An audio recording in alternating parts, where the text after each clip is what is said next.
नमस्कार मंडळी, आज मी तुमच्यासाठी श्रावण स्पेशल घेऊन आले आहे झणझणीत पावट्याचे कालवण। अगदी मटणाच्या भाजीलाही मागे टाकेल इतकी अप्रतिम रेसिपी आहे आणि चवीलाही तितकीच अप्रतिम आहे। तर मंडळी, तुम्ही बघू शकता किती छान असा भाजीला कट आलेला आहे। अगदी मटणासारखेच दिसत आहे आणि चवीलाही मटणासारखेच लागते। तर मंडळी, वेळ वाया न घालवता झटपट आपण रेसिपीला सुरुवात करूया। तर इथे मी एक मिरची, अर्धी वाटी खोबरं आणि एक कांदा अशा पद्धतीने गॅसवर भाजून घ्यायचा आहे, जेणेकरून त्याला छान अशी मटणाची चव येईल। म्हणून अशा पद्धतीनेच भाजायचं आहे। भाजून झाल्यावर स्वच्छ पुसून घ्यायचं आणि कट करून मिक्सरच्या भांड्यामध्ये काढून घ्यायचं। आता आपण सर्व भाजलेले जिन्नस घालून घेतले, त्यासोबत अर्धा इंच आलं आणि 10 ते 20 लसणाच्या पाकळ्या, भरपूर अशी कोथिंबीर घालून घ्यायची आहे आणि छान असं बारीक मटणाचं वाटण करतो त्या पद्धतीने करून घ्यायचं आहे। आता आपण भाजी करून घेऊया। इथे मी ऑलरेडी कढईमध्ये 2 चमचे तेल गरम केलेलं आहे। त्यामध्ये अर्धा चमचा जिरं, पाव चमचा हिंग घालायची आहे आणि तयार केलेलं वाटण घालून घ्यायचं आहे। सगळं वाटण ह्यामध्ये घालून झाल्यानंतर वाटण आपण तेल सुटेपर्यंत छानपैकी परतून घ्यायचं आहे। अगदी तेल सुटेपर्यंत एक 3 ते 4 मिनिटात छान असं वाटण भाजून होईल, कारण आपण ऑलरेडी त्याला गॅसवर भाजलेलं आहे। वाटण थोडंसं भाजून झाल्यानंतर आपण ह्यामध्ये अर्धा टोमॅटो बारीक चिरून घालायचा आहे।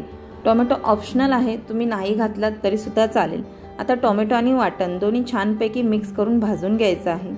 भाजून झाल्यानंतर आपण ह्यामध्ये 2 चमचे कांदा लसूण मसाला, 1 चमचा गरम मसाला, अर्धा चमचा धनेपूड, पाव चमचा हळद घालून घ्यायची आहे। आता हे मसाले मंद आचेवर 1 मिनिटभर परतून घ्यायचे आहेत।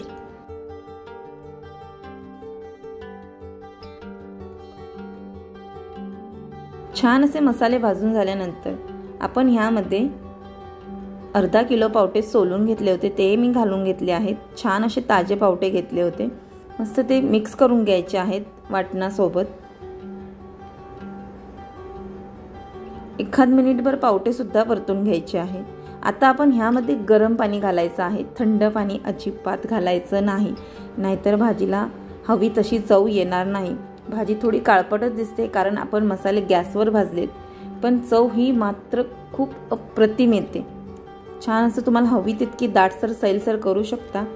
उकळी आल्यानंतर गॅसची फ्लेम लो करायची आणि मंद आचेवर ही भाजी 15 ते 20 मिनिटं अशी शिजू द्यायची। 15 ते 20 मिनिटानंतर आपल्याला जर दाटसर भाजी हवी असेल तर आपण ह्यामध्ये शेंगदाण्याचे कूट घालून घ्यायचे आहे आणि छान अशी वरून भरभरून कोथिंबीर घालून घ्यायची आहे। मला इथे जास्त दाटसर नको होती म्हणून मी 1 चमचा शेंगदाण्याचं कूट घातलेला आहे। तुम्हाला नको असेल तर तुम्ही वाटण जरा जास्त करून सुद्धा घालू शकता।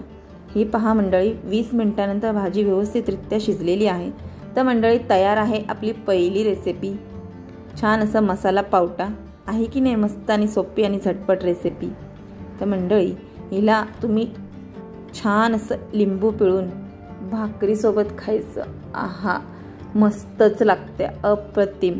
तुम्हाला मटणाची अजिबात सुद्धा आठवण येणार नाही, इतकी अप्रतिम ही भाजी लागते। तर तुम्ही बघू शकता भाजीला छान असा कट सुद्धा आलेला आहे। तर मंडळी, तुम्हाला जर माझी ही रेसिपी आवडली असेल तर व्हिडिओला लाईक, शेअर आणि सबस्क्राईब करा। पुन्हा भेटू अशाच एका नवीन रेसिपीसोबत। वेळात वेळ काढून पूर्ण व्हिडिओ पाहिल्याबद्दल मी तुमची मनापासून खूप खूप खूप आभारी आहे।